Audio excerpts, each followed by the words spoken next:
Pozdravljeni! Po veliki nagradi Savdske Arabije se lahko začnemo spraševati, ali bi bil lahko Leclerc drugi.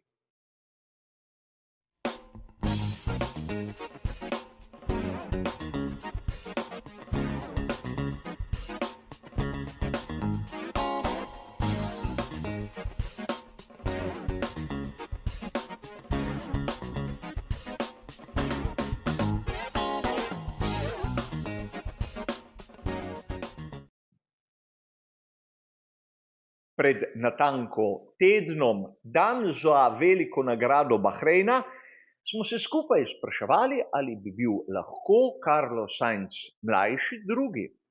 Seveda v posebnem prispevku smo prišli do zaključka, da je šlo v resnici za strateško napako.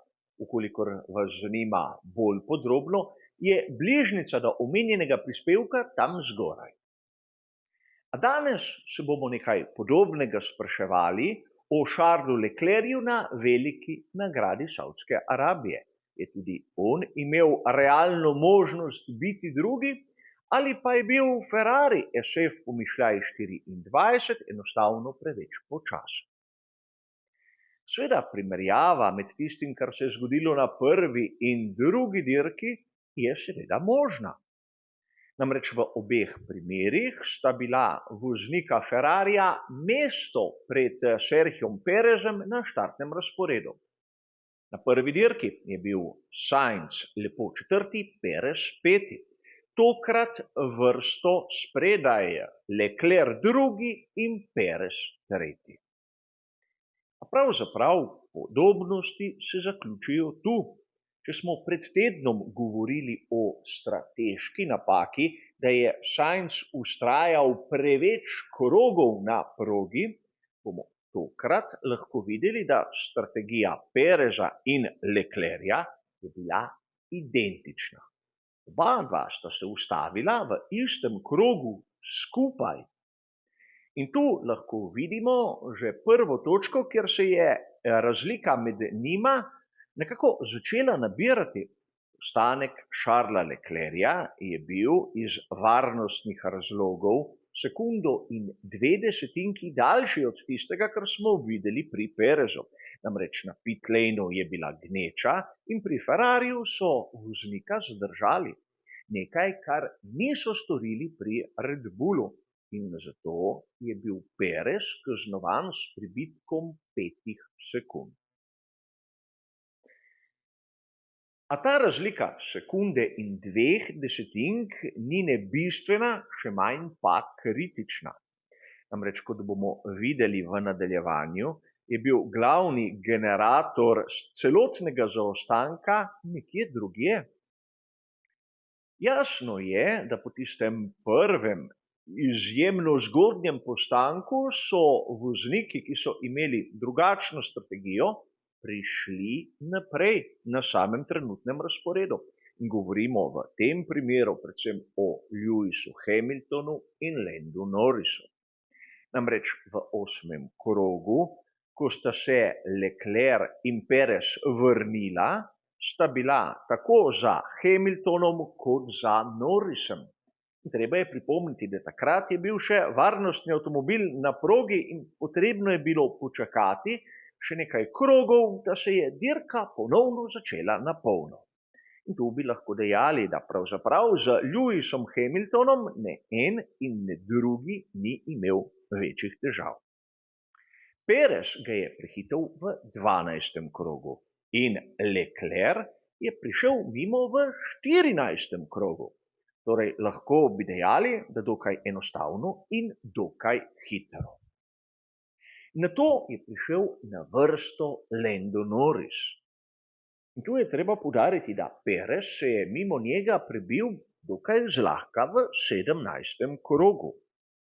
A Charles Leclerc vztrajal je za Landom Norrisem kar precej časa. Trajalo je do 26. kroga. In tu moram pripomniti nekaj bistvenega. Lando Norris je bil na tistem setu pneumatik, s katerimi je začel dirko, torej mešanica medium, ki je imela za seboj bistveno več krogov kot set pneumatik hard, ki so bili nameščeni na Ferrari Leclerca. In pravzaprav ta razlika med 17. in 26. krogom je bila tista bistvena, ki je pomagala Perezu ohraniti drugo mesto. O čem govorim?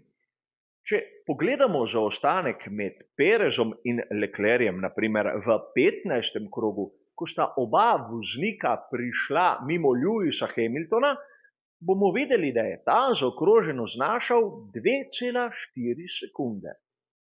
Kar je, če upoštevamo tisti pribitek 5 sekund, seveda na strani Ferrarija. A v 27. krogu, ko je tudi Leclerc prišel mimo Norrisa, je bila razlika med Perezom in voznikom Ferrarija 8,6 sekund.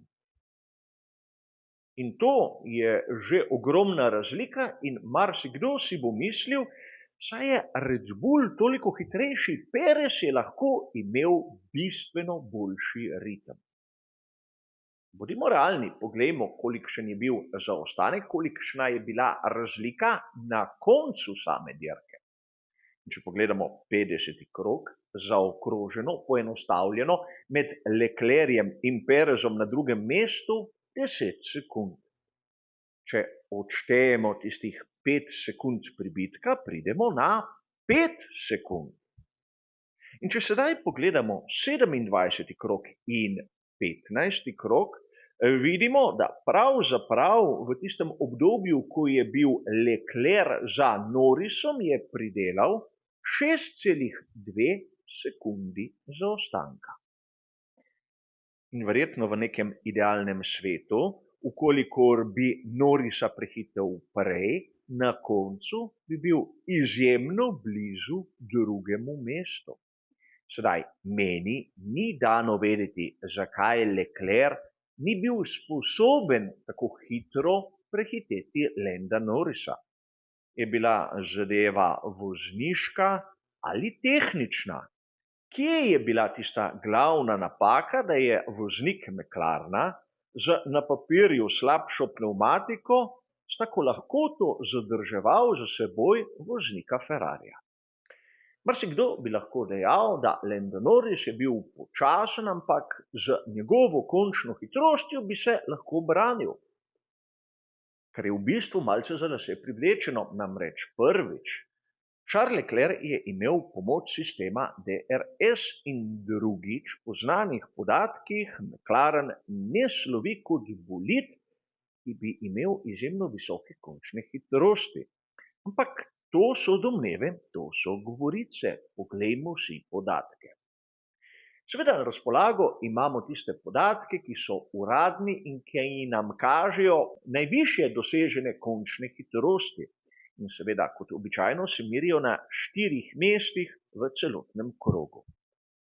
Na seveda tako imenovanem speed trapu ter na ciljni črti na koncu prvega in drugega sektorja. In če pogledamo tisto točko, kjer se meri nekako najvišjo hitrost, bomo ugotovili, da Charles Leclerc je tam dosegel skozi celotno dirko 330,9 km/h, kar nam ne pove nič, ampak po drugi strani Lando Norris 307,6, kar zaokroženo pomeni več kot 23 km/h. Pa poglejmo na ciljni črti. Leclerc 309,8, Norris 304,2. 5 km/h višja hitrost za samega Charlesa Leclerca.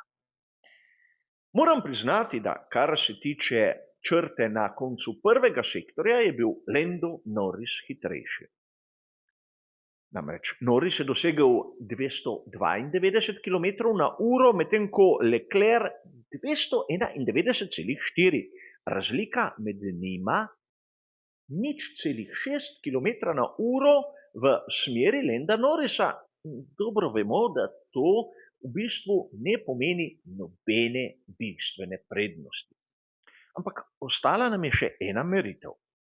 tista na koncu drugega sektorja, ki nam pravi, da je imel Charles Leclerc tam najvišjo izmerjeno končno hitrost 325,5 km/h, Lando Norris pa 305,6.